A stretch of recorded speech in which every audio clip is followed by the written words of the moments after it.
We're just waiting for the money to buy the first one. We're going to have the top redesigned, and then we're going to get a bunch of plastic flowers, and you're going to see this big giant bus rolling down with a whole bunch of interesting people inside, film crews following it. It's going to be a wild and crazy endeavor. And I hope you'll understand that we're doing it to bring conversation to the fact that people don't need to die if we would just spend the scientific resources on it. So please, take your time later and donate to the Immortality Bus. And I'll be happy to take some questions if anyone has some about my interesting bus campaign.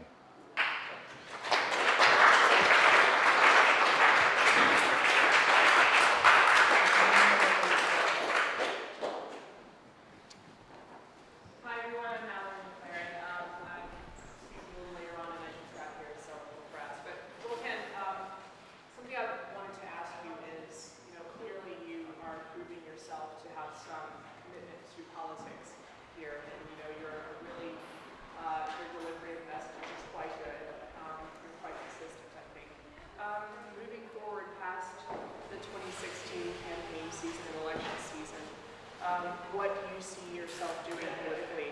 Have you thought that through? Do you have any ideas for maybe running for another type of office, perhaps a federal office? Yeah, so I have actually. I think when I made the commitment to do this presidential candidacy run, I had made a long-term commitment to try to run for other offices, including probably the presidency again.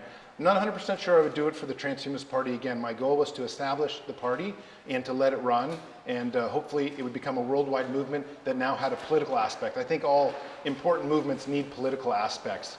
That said, I'd probably run for the Democratic Party, and then I'd do something real, meaning that I would, right now I'm doing things that are designed to provoke, designed to get this into the news, and designed to make transhumanism more widespread. But I do have my eyes set on a much larger campaign, one where I would use a lot of the younger generation, where I appeal most strongly to, and especially in 10 years, they'll remember, to do other campaigns, perhaps the US presidency. In the meantime, though, I want to point out that the Immortality Bus is actually, hopefully, going to, at some point in the future, maybe turn into a television thing. It's not necessarily the bus would. It's that I'm being approached by a number of television people recently. In fact, in the last month, it's gone overboard. We're talking PBS NewsHour, ABC Nightline. Big names are starting to approach me. So I'm hoping that something will come out of that where we could finally get a transhumanist who is an activist at major media and able to tell his message again and again and again. Because I can't emphasize that enough. The reason that a lot of transhumanism has been growing is because of my national columns. I'm able to, in the Huffington Post, every week, bombard the media with transhumanism articles. From a journalist point of view, there's nothing stronger than bombarding media in major media with articles that get stuck in the Google algorithms, that get stuck in the search engines, that get stuck with people viewing it and get other articles and start a cascade effect. These are how movements are born. And if we're not going to use social media and use columns and stuff like that, we're just not going to get that far.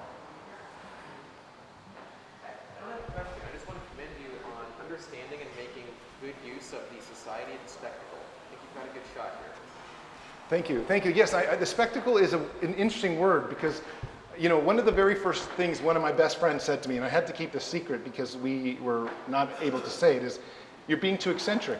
You were presidential candidates, they don't act eccentric. The problem is that in order to make change, you have to choose between being a professional and not going anywhere, or being somewhat of an entertainer.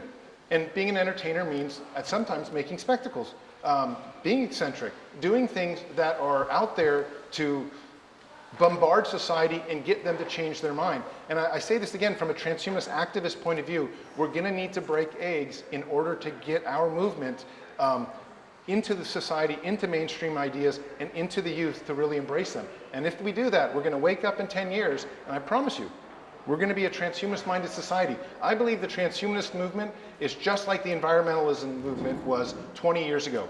20 years ago, if you said environmentalism to everyone, nobody knew what you were talking about. Today, everyone is an environmentalist. Everyone recycles around the world.